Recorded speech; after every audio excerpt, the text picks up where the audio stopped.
All right, guys. So, we've obviously seen a lot of different examples of U.S. politicians coming out and not only showing their support for Israel's genocidal campaign in Gaza, but also showing their utter disdain for Palestinian people and dehumanizing them as much as they possibly can.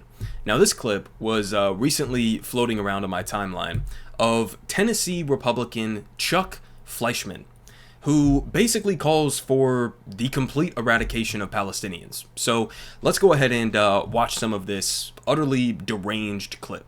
Palestinians, I will never support them. Why do you support the genocide and all of the war crimes and collective punishment?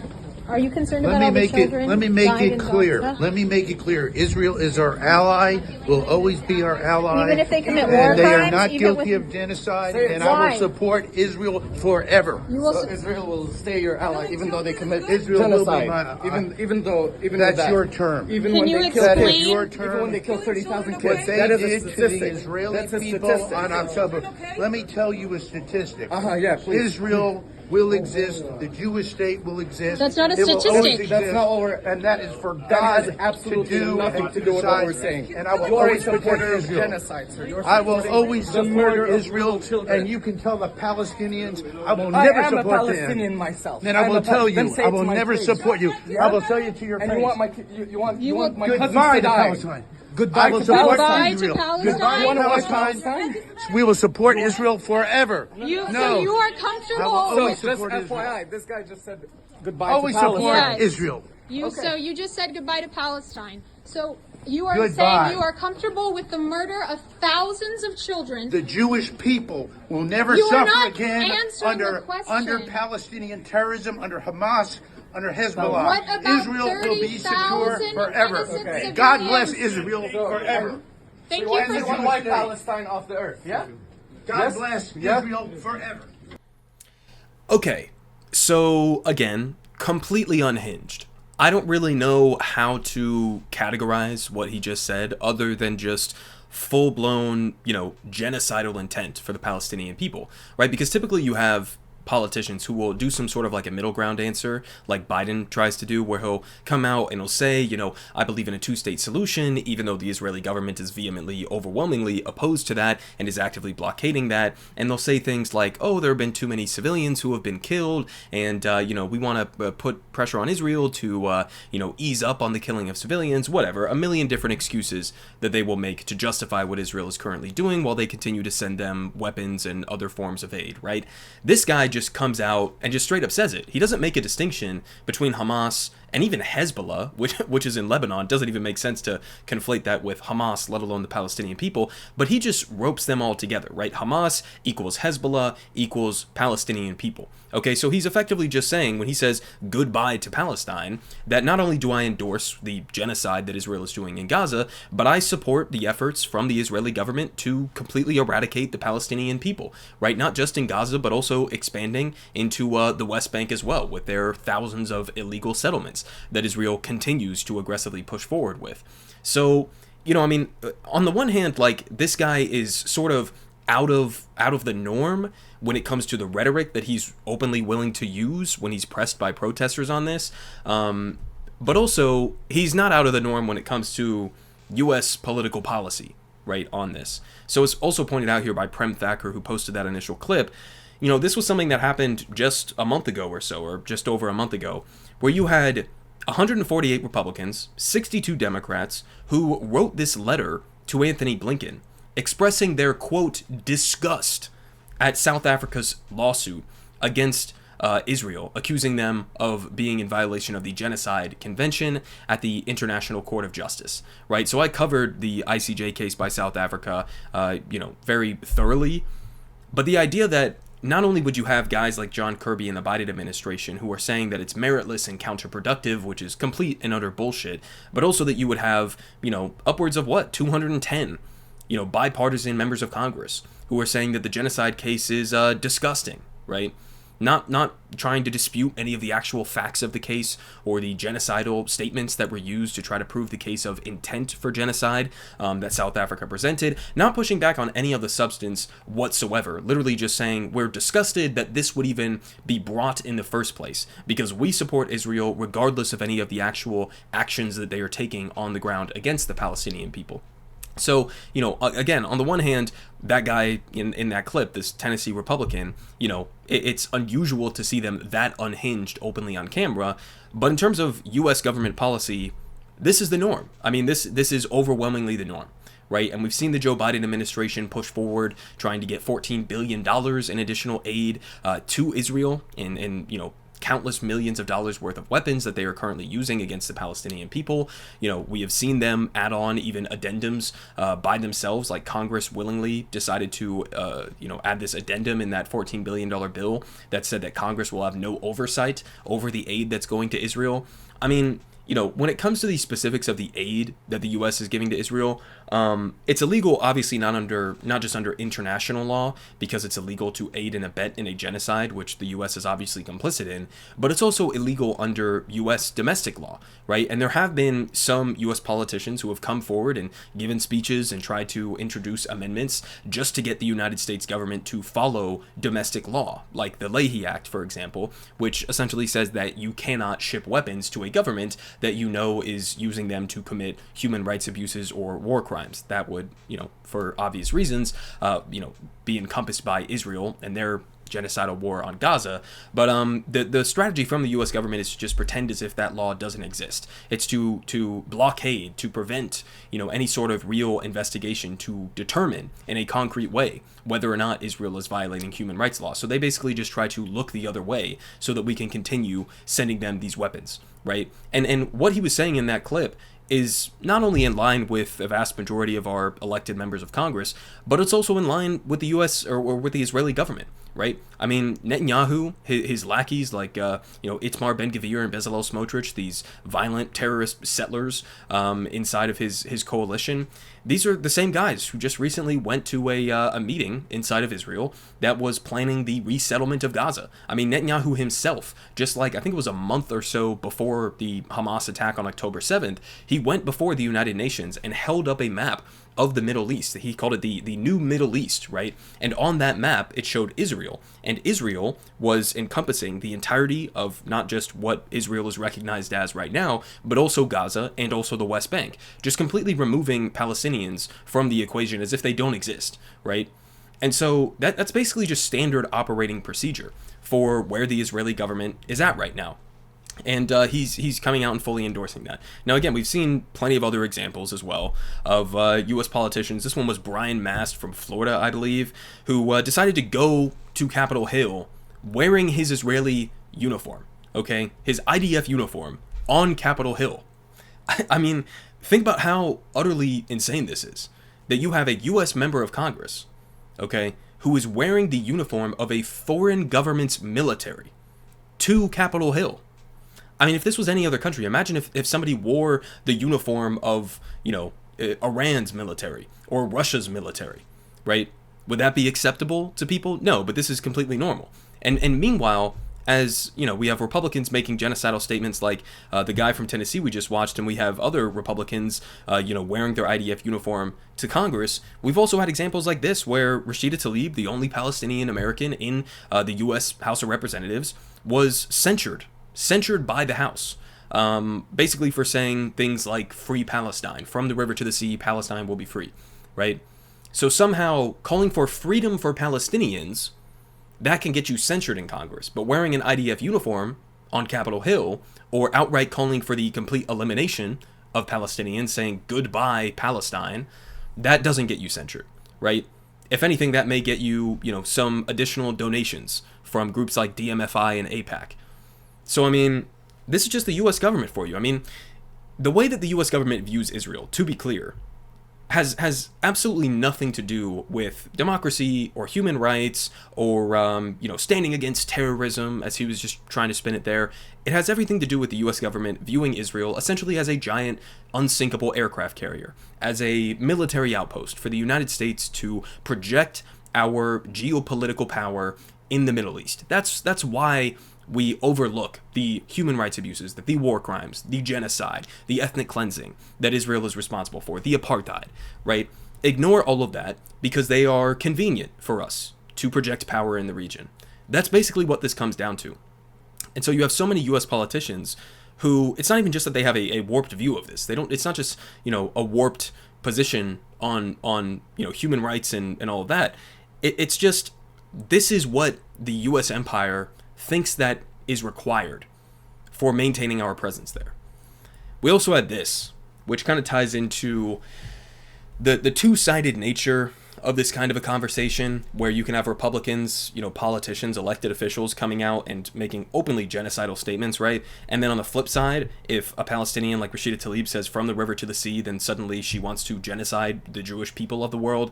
And I mean, these are the kinds of conversations that are happening over on MSNBC, where they pull this classic trick of trying to conflate criticisms of Zionism or criticisms of the government of Israel with anti-Semitism, right? So let's go ahead and watch a little bit of this clip here. Thank you for making that distinction, Reverend Al, because if you actually polled most American Jews, they would have pretty sharp criticisms of Netanyahu. Netanyahu's approval rating among American Jews is not high. And I personally have many criticisms of the occupation, of the campaign that's being conducted in Gaza. But this is a separate question. So what I think the way in which things get taken too far is that Jews end up getting pushed out of progressive coalitions because there's a litmus test that's imposed on them, which is that you have to be anti-Zionist. So even if American Jews, have criticisms of Israel, those criticisms come ultimately of a place of love for a country and a place. And they're being told, well, if you have that love, which is so deeply embedded in your culture, in your religion, then you can't join our groups. And so you see this happening on college campuses where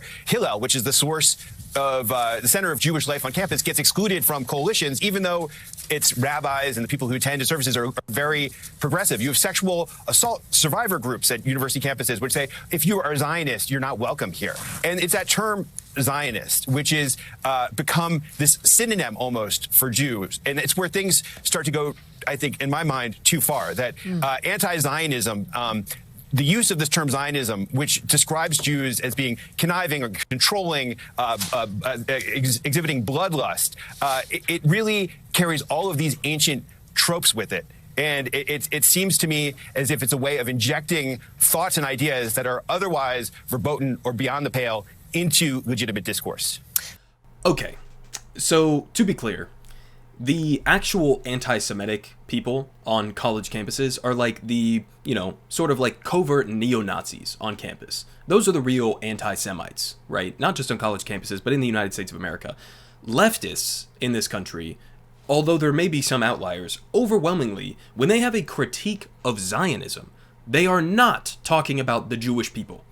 And in fact, conflating those two things, Zionism and Judaism, is wildly anti-Semitic, okay? Because there are tons of anti-Zionist Jewish voices out there, right? I've been to many of the protests here in the United States that have been calling for a ceasefire. Some of the people leading those protests are Jewish groups, like Jewish Voices for Peace, and If Not Now, right? So the idea that criticizing Zionism is the same thing as criticizing the Jewish people or Judaism, no, it absolutely is not. Zionism is a settler colonial project that over the last number of decades has resulted in the expulsion, in the ethnic cleansing, and now the genocide of thousands and thousands of Palestinians. That's what Zionism is. And at a fundamental level, if you want to boil it down to just, when people say, does Israel have a right to exist, right? What do we mean by that, right?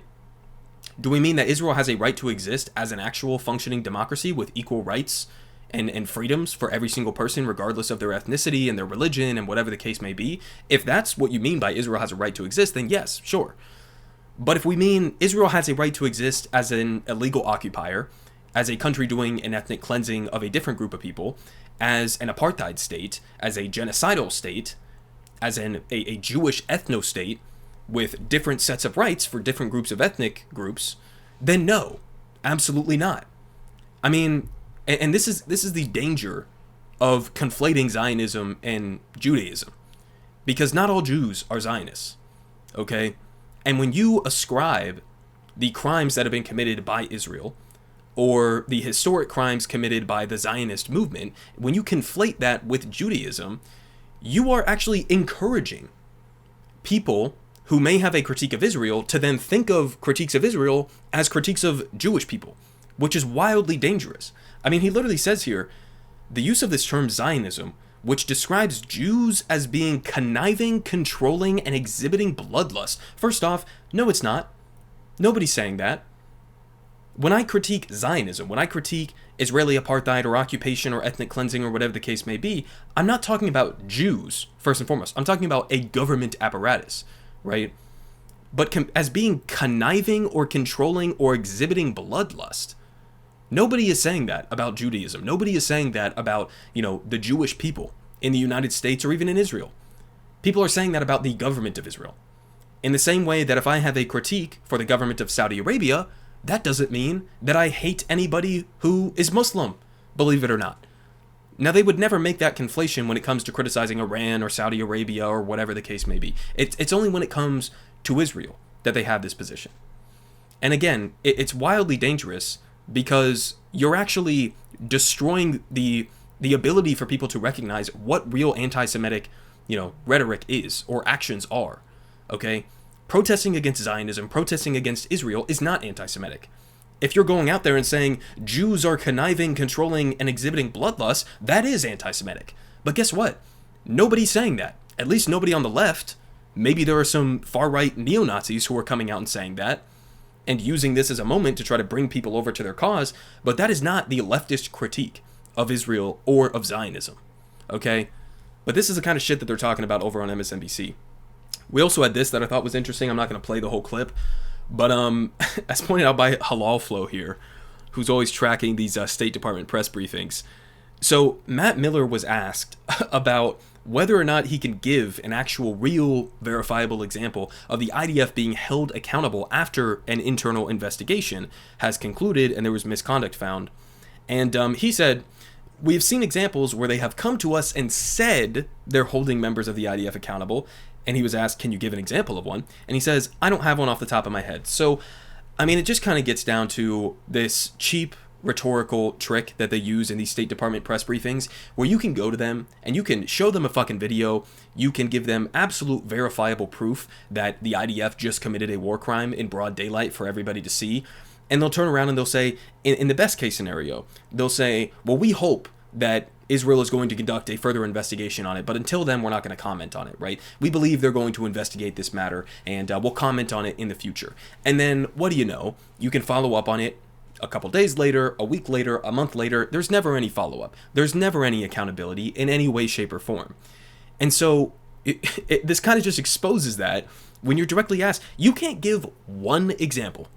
Not one single example where the IDF committed some atrocity or an IDF soldier committed a war crime and there was accountability. Not one. You can't even give us one just as like an easy throw out there of some red meat to give to people as an excuse for all of the other crimes that are not, actually being investigated or people aren't being held accountable.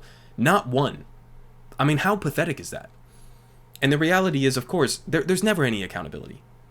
And there never will be. Because the U.S. is fully behind this and enabling this.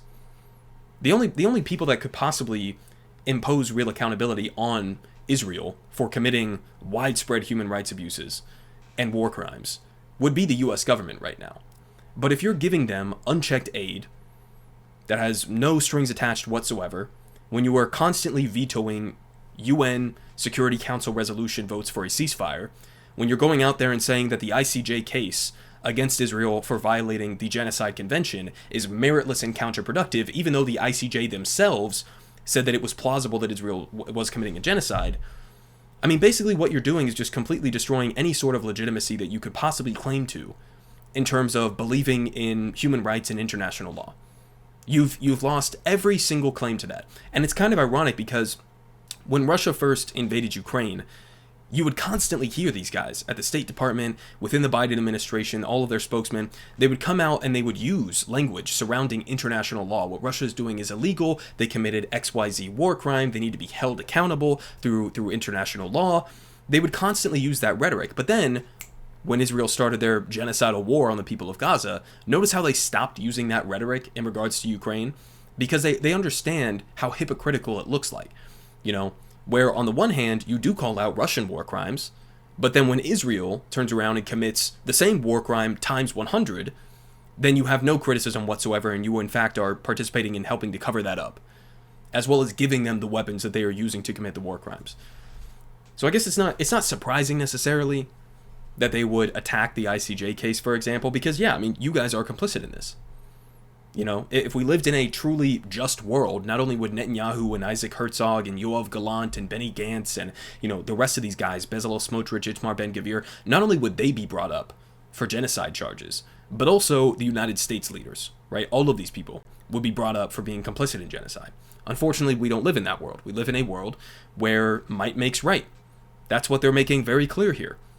International law does not apply if you are the United States of America or you are one of our geopolitically advantageous allies, okay? Then we will protect you from any sort of accountability for international law. It only applies to our enemies, right?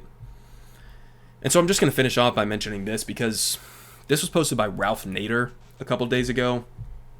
And I'll link it down below if you guys want to go read the entirety of it. But he basically tries to make the case that the 30,000 some odd civilian killed estimate that we talk about when we're referencing Gaza is a drastic underestimate.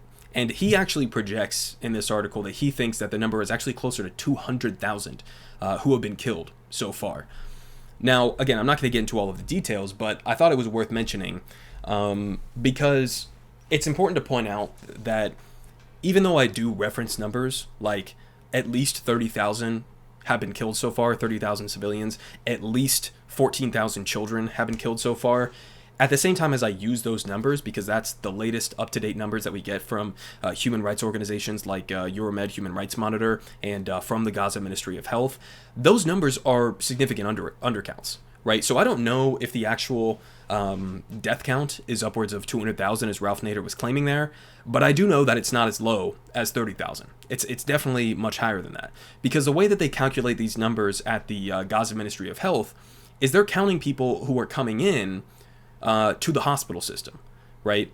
And so obviously when you have a majority of the hospitals in Gaza, if not basically all of them, that have been attacked or in some way, shape, or form, you know, either forced to evacuate or disabled and are no longer really functioning, then it's kind of hard to count the dead or the injured and the wounded when you don't have a functioning hospital system up and running, right?